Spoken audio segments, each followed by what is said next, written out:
ler uma fala que foi engraçado. O Roger Cipó, ele colocou esses dias no Instagram dele. É uma provocação, mas é interessante. Discurso Black Money, pretos no topo. Prática, algumas pessoas pretas gerando algum dinheiro para gastar em serviços e empreendimentos brancos ou ascender e construir algum patrimônio em relações interraciais para devolver a grana à branquitude. É só uma provocação. Eu fiquei sabendo. Não quer dizer que eu seja adepta, né? Estou só dizendo. Fica a reflexão. Amanhã é o dia de África, né? O dia das Áfricas. Na verdade, todo dia é o dia da África. Essas datas, elas carregam, obviamente, uma indicação que é externa aos próprios territórios, né? Aos próprios lugares e às próprias celebrações, porque, afinal de contas, estamos lidando com calendários de Cronos. Mas sabemos também o quão importante, dentro dessa narrativa construída de forma ocidental, de forma, enfim, brancocêntrica, patriarcal, que nós tenhamos um ganho narrativo, né? Uma demarcação, e que espero que essas demarcações sirvam para um outro florescer, para um florescer de uma afrocentricidade, né? De uma construção, de uma intelectualidade, de uma movimentação que parta de outro centro, né? De um epicentro africano. Mas que seja amanhã, então, o Dia de África, e acho muito importante a gente celebrar, não este dia, mas, né, a memória que ele o traz, de onde a gente partiu e para onde a gente vai, de forma física, simbólica, espiritual, material e imaterial. É sempre importante relembrar, né, e ter em mente da multiplicidade e heterogeneidade das culturas africanas. Isso é fundamental. É fundamental entender que tudo aquilo que disseram sobre a África até então é uma teoria, né? E a África não é só teórica, né? Tudo que foi dito durante muito tempo sobre o continente africano foi dito pelo olhar estrangeiro, pelo outro, que nos disse outro, né? E não necessariamente como este continente, esse vasto território se mobiliza, né? E se movimenta no decorrer dessa história. Nós, enquanto africanas nascidas nesse território que foi chamado de Brasil, acredito que nós temos um encontro com o novo de uma forma muito preciosa, mas não é um novo do novo de agora. É um novo, assim como a gente entende ancestralidade, que é passado, presente e futuro, né? É um novo como um princípio de um processo racional sobre o que significa a materialidade das construções africanas. Embora ela sempre estivesse em nós, sempre teve de forma muito orgânica e a partir da resistência fundamentada dentro da cultura brasileira, dentro das nossas peles, né? A partir das nossas peles. Nós nos entendíamos africanas, só que, na verdade, fizeram-nos nos entender como seres oriundos da escravidão, mas éramos africanas. E antes de dizermos negras, acho muito importante demarcar este lugar que a África habita nas nossas subjetividades. Nós somos seres africanas antes de sermos negras. Então, nós somos africanas a despeito de qualquer coisa. E quando aqui eu falo sobre os futuros e as construções da população LGBT, eu retomo novamente essas Áfricas. Quem foi que me disse trans, por exemplo? Quem foi que me disse negra? Toda vez que eu vou num lugar e falo assim, Érica Malunguinho, negra trans nordestina.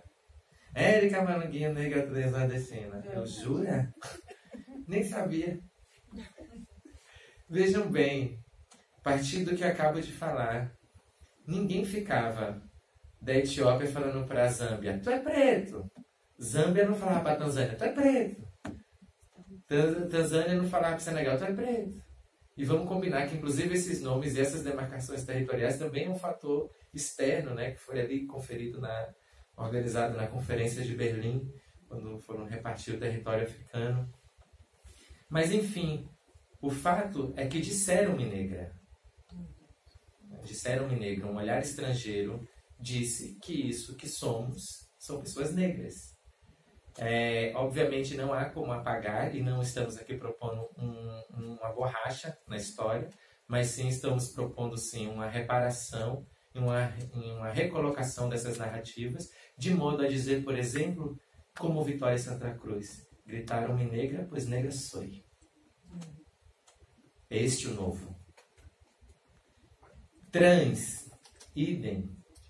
África múltipla e heterogênea. Áfricas que se constroem e se construíam a partir do pensamento de gênero e de sexualidade de forma também múltipla e heterogênea.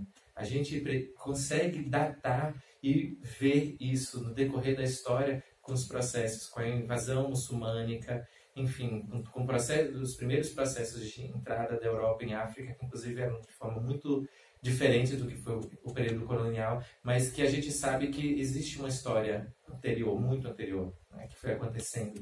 E os gêneros também estavam colocados dentro dessas multiplicidades. Haja visto a sociedade galedés, que você tem ali, culto ao sagrado feminino, povos Bambara no Mali, ensinam os meninos a não serem tão meninos, para não, enfim, invadirem o corpo. Aí eu estou falando em termos de gênero. A gente pode pensar também no próprio panteão africano dos orixás, que nós recebemos como herança, que os orixás se atravessam em afetividades diversas. Oxumaré, metade do tempo é homem, metade mulher. Sabe, os povos ancestrais das Américas, indígenas também, mais de 5 gêneros catalogados. Então, assim, quem me disse mulher e trans não fui eu. Nordestina descobri quando cheguei em São Paulo. Essa é a referência. O fato é que acho fundamental para que nós nos reconheçamos nesse novo. E este novo significa este encontro, que não é com uma África idílica, sonhada, romantizada, mas é com um lugar de produção de conhecimento, com conflitos, com tensões sociais, mas que não estavam determinadas a partir disso que nos faz, por exemplo, sermos negras neste agora, e de estarmos negociando a vida neste agora. Nossas tretas eram outras. Nossos passos vêm de longe, nossas tretas também. Vem de longe. E quando me determinam o lugar de pensar LGBTs, isso eu estou falando aqui entre nós, gente preta, mas em muitos lugares me determinam pessoas não pretas, pessoas brancas me determinam a falar de negritude, então me determinam a falar de negritude e LGBTs, há uma redução do que potencialmente a minha humanidade pode mover. Por exemplo, eu gostaria de falar de fenomenologia do olhar. Por exemplo. Mas não me furto disso. Gritaram-me negra, pois negra sou. Gritaram-me trava, pois trava sou.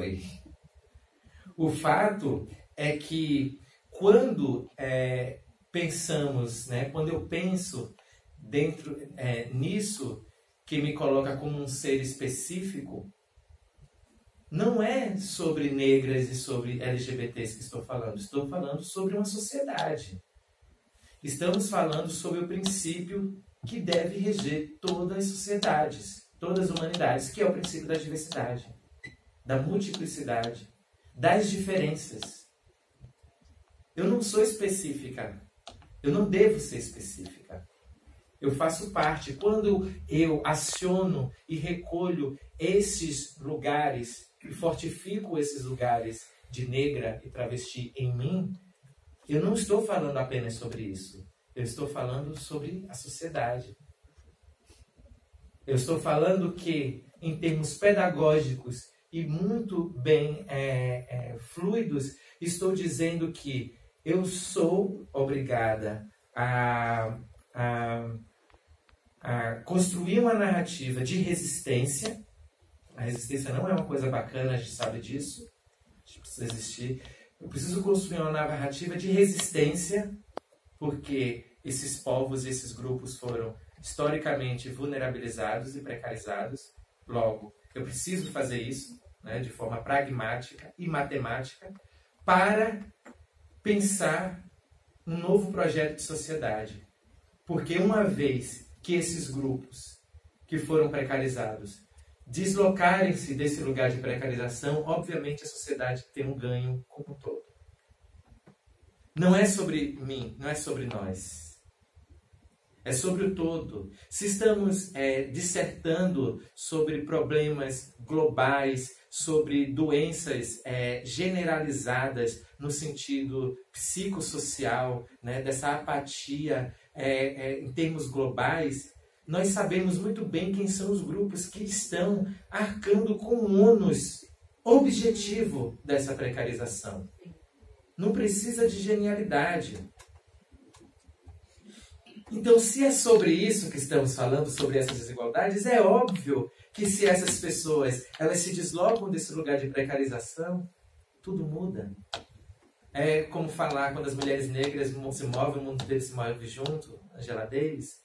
É como falar que a luta negra, ela fala sobre si, mas ela é para a emancipação coletiva.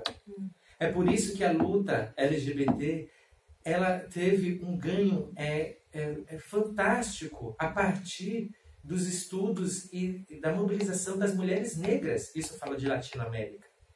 Estados Unidos também. Obviamente também não estou apagando a construção da população LGBT. É que não há possibilidade de emancipação enquanto houver opressão, a hierarquia sistemática da tragédia, da desgraça. Isso é uma análise, mas a gente precisa de objetividade para refazer e transformar essa análise em proposição. Para além de termos, e essa é uma missão política, institucional que eu tenho aqui dentro, e que eu acho que isso foi se construindo no decorrer da vida, para além de uma proposição de uma oposição reativa, que é a nossa resistência, a gente precisa de proposição. A gente fala mal do pacote anticrime do Moro. A gente tem um pacote de anticrime ou de política de segurança pública desenhado por nós?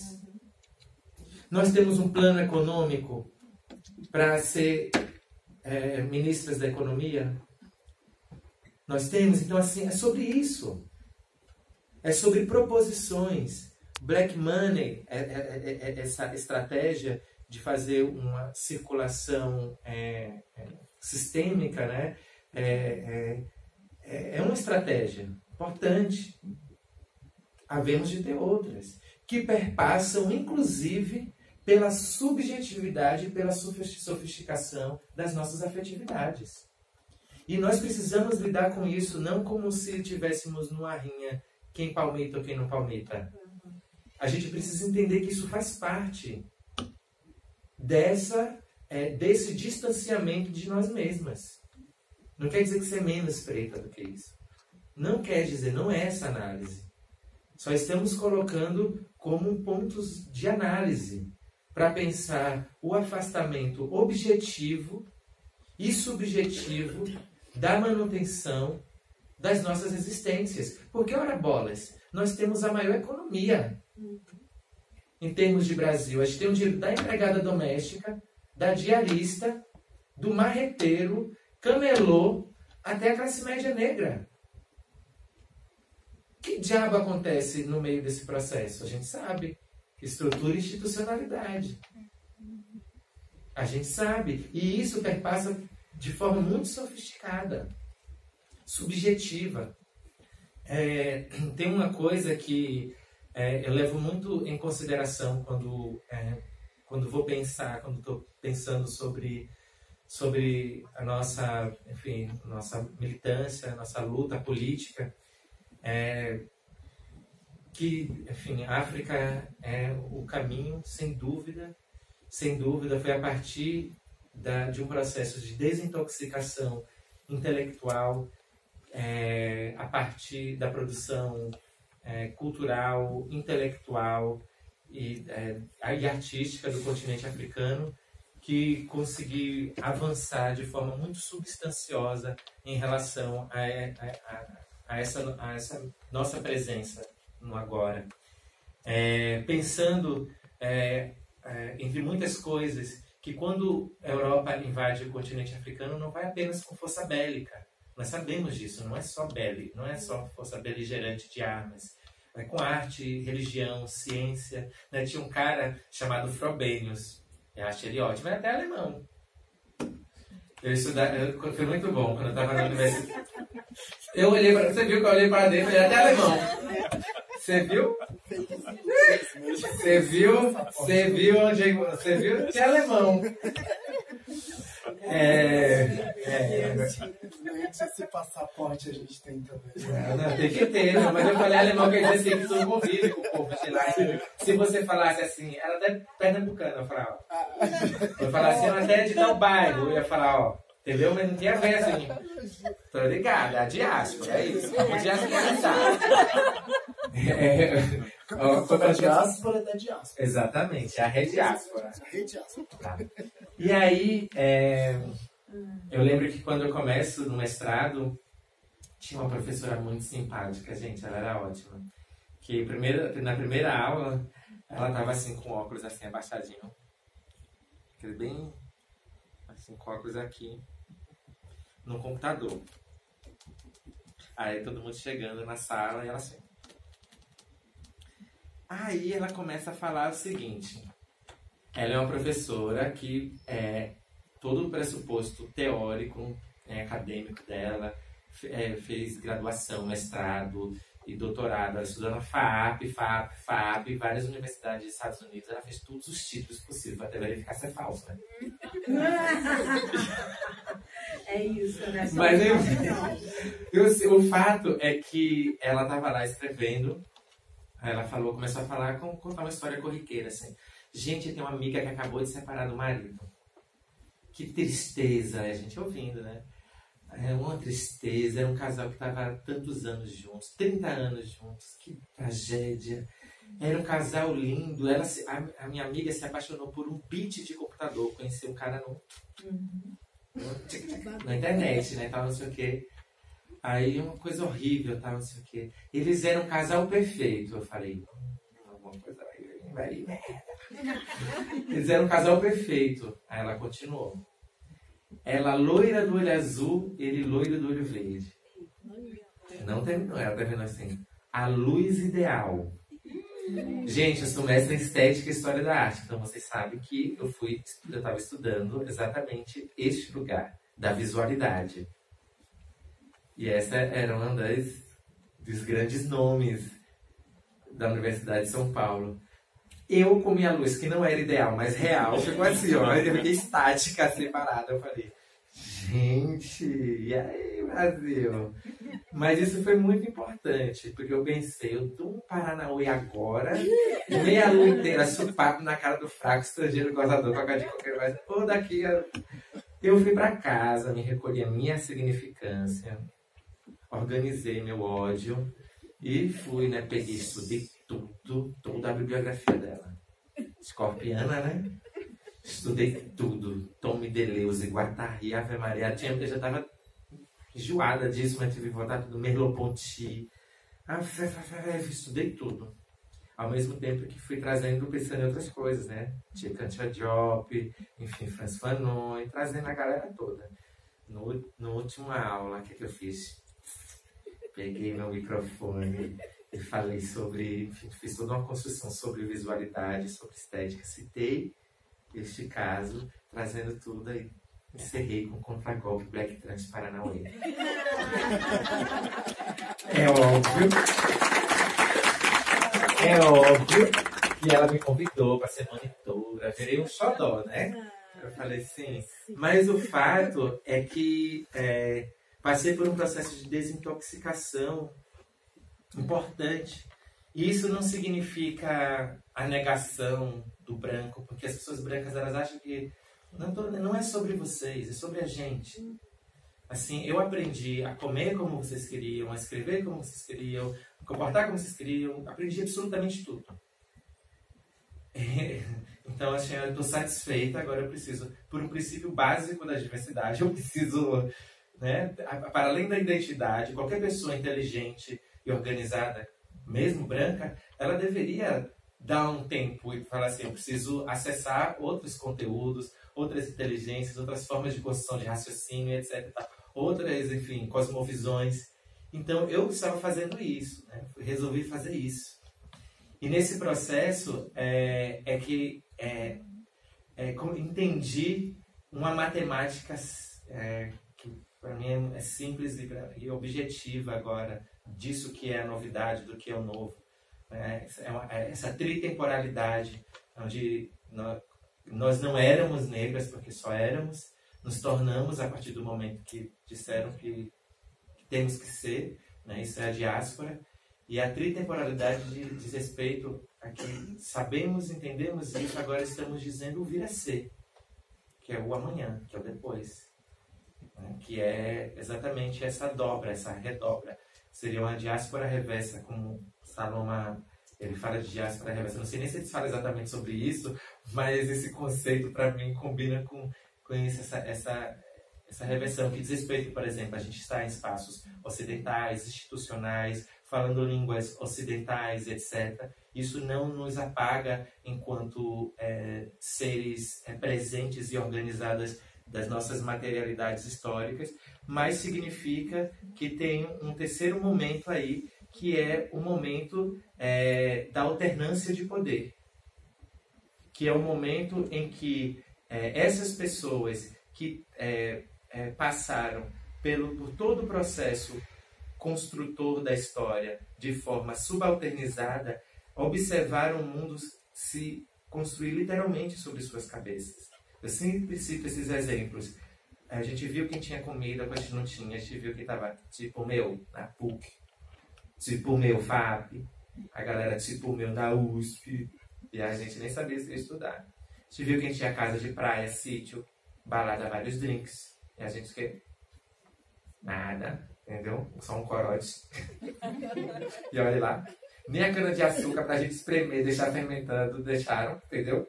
Nem isso, que nem o quintal tem mais, nem casa tem. Enfim, só que a gente viu eles, mas a gente se viu. E assim, matematicamente, objetivamente, nós sabemos desconstruir essas violências estruturais porque nós somos hábeis, capazes e, acima de tudo, sensíveis para isso. O povo preto não quer vingança. Se a gente quisesse, era outra coisa. A gente está querendo o que é básico. Não queremos morrer, beleza? Simples. Acesso à moradia, casa, educação, etc. Então, assim, vejo com muita veemência esse futuro. Esse futuro que não apaga, obviamente, porque a luta negra, como falei, fala sobre si, mas é para a emancipação coletiva. Nós temos as tecnologias sociais e as inteligências necessárias para